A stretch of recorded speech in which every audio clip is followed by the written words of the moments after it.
कांग्रेस छोड़ छोड़ के भाजपा ज्वाइन कर रहे हैं। क्या राजेंद्र जी का भी कभी मन है कि भाजपा में जाएंगे? नमस्कार, मैं हूं बालू सिंह पंवार। आप देख रहे हैं राजगढ़ की आवाज। आज हमारे साथ जुड़े हुए हैं कांग्रेस पार्टी के युवा नेता एवं कालीपीठ के ब्लॉक के अध्यक्ष राजेंद्र किलखेड़ा जी। बहुत बहुत स्वागत है आपका हमारे यूट्यूब चैनल। जी बहुत बहुत धन्यवाद राहुल जी। तो आपसे पहला सवाल यही कि आपने पिछले चुनाव 2018 में भी विधानसभा में टिकट के लिए बात रखी थी, वापस 2023 के चुनाव में भी आपने टिकट मांगा था, लेकिन ऐसा क्या हुआ कि दोनों बार राजेंद्र जी को मौका नहीं मिला? तो राजनीति जो हम करते हैं, हमारा राजनीति का माध्यम रहता है समाज सेवा, और जो भी व्यक्ति राजनीति करता है उसका एक न एक लक्ष्य होता है कि ऊंचे पद पर जाए, उसके लिए लड़े। तो हम संगठन में राजनीति कर रहे हैं तो स्वाभाविक सबका मन रहता है कि उसको एक विधानसभा स्तर पर भी मौका मिले चुनाव लड़ने का और क्षेत्र के लोगों का सेवा करने का। इस तरह सभी कार्यकर्ता जो कांग्रेस के सब टिकट मांगते हैं, 18 में भी मांगा हमने, 23 में मांगा, और जो पार्टी संगठन निर्णय करता है उसका हम साथ देते हैं, साथ रहते हैं। अभी जैसे कि सांसद का चुनाव चल रहा है और बहुत सारे आप जैसे युवाओं के नाम चले थे कांग्रेस पार्टी के, राजेंद्र सिंह जी हो गए, चंदा सिंह जी हो गए, प्रिय सिंह जी हो गए, तो फिर ऐसा क्या हुआ अचानक से कि सभी युवाओं के नाम की जगह वापस दिग्विजय सिंह जी को यहाँ से टिकट दिया गया?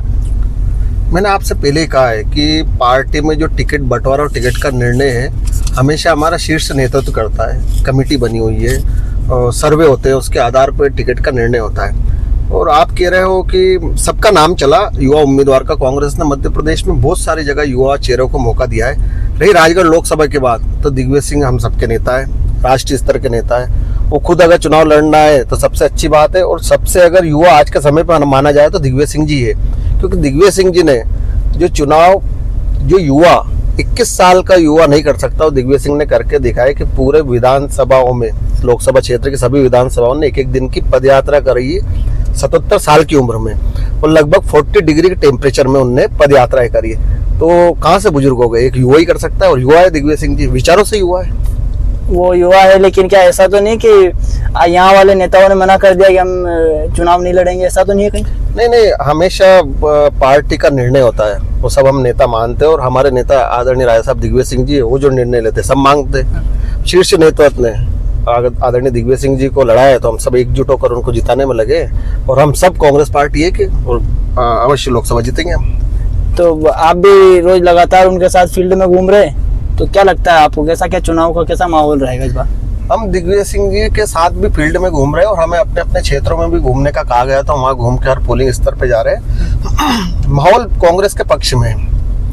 बहुत सारे मुद्दे हैं जो इस चुनाव में सामने आ रहे हैं। लोकसभा चुनाव हमेशा राष्ट्रीय मुद्दों के साथ साथ हमारे स्थानीय मुद्दों पर भी होता है, तो ये चुनाव जो फोकस है राष्ट्रीय मुद्दों के साथ साथ स्थानीय मुद्दों पर भी इस चुनाव का महत्वपूर्ण फोकस है।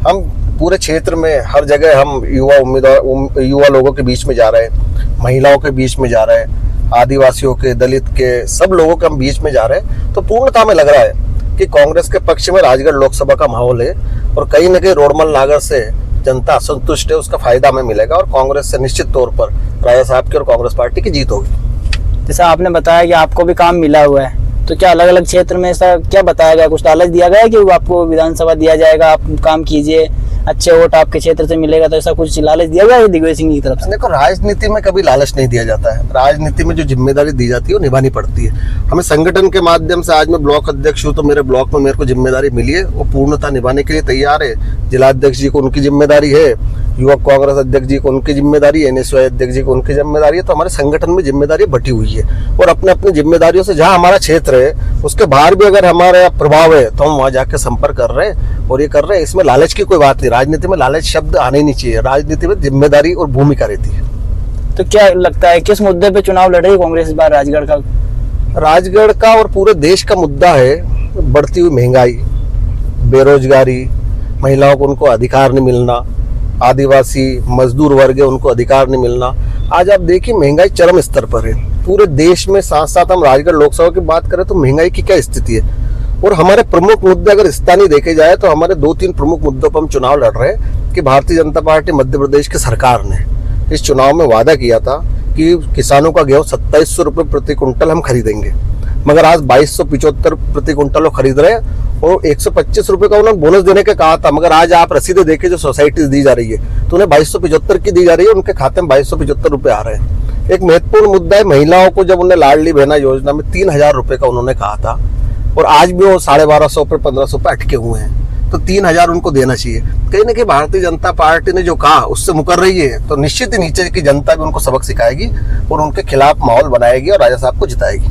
आपने कहा कि किसानों से वादा किया था 2700 का, महिलाओं से वादा किया था 3,000 का, तो यही सवाल हमने मंत्री है हमारे नारायण सिंह जी, राज्य मंत्री है अपने जिले के है, तो उनसे भी पूछा था। उन्होंने कहा कि सरकार जो भी कोई मैनिफेस्टो बनाती है तो 5 साल का एक अपना मैनिफेस्टो लेके चलती है कि 5 साल में अपने को ये काम पूरा करना है।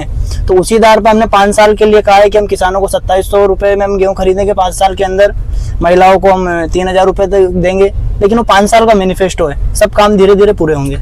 ये आपको शायद मैं याद दिला दूं कि आदरणीय शिवराज सिंह जी चौहान हमारे मुख्यमंत्री थे और उन्होंने कहा था कि हम पहले महीने में महिलाओं को 1250 रुपये डालेंगे, अगले महीने में हम उनको 250 रुपये बढ़ा के डालेंगे, तो 1250, 250, 1500 रुपये, फिर नेक्स्ट मंथ में उनको हम 1700 डालेंगे। ऐसे करके 6, 7, 8 महीने में हम 3,000 रुपये डालेंगे। ये आप देख रहे हैं कि लगातार कांग्रेस के बहुत सारे नेता कांग्रेस छोड़ के भाजपा ज्वाइन कर रहे हैं। क्या राजेंद्र जी का भी कभी मन है कि भाजपा में जाएंगे भविष्य में? देखिए, राजा साहब ने हमेशा कहा है कि हमें बिकाऊ नहीं टिकाऊ लोग चाहिए, और हम सब कांग्रेस के टिकाऊ लोगों में से, जो बिकाऊ थे वो चले गए, वो जो टिकाऊ गए हमेशा कांग्रेस में बने रहेंगे और आखिरी दम तक हम जब तक हमारे जीवन की एक सांस भी बाकी है हम कांग्रेस में रहेंगे। जी बहुत बहुत धन्यवाद। ये थे राजेंद्र किलखेड़ा। देखते रहिए आप राजगढ़ की आवाज को और हमारे यूट्यूब चैनल को सब्सक्राइब करिए। बहुत बहुत धन्यवाद।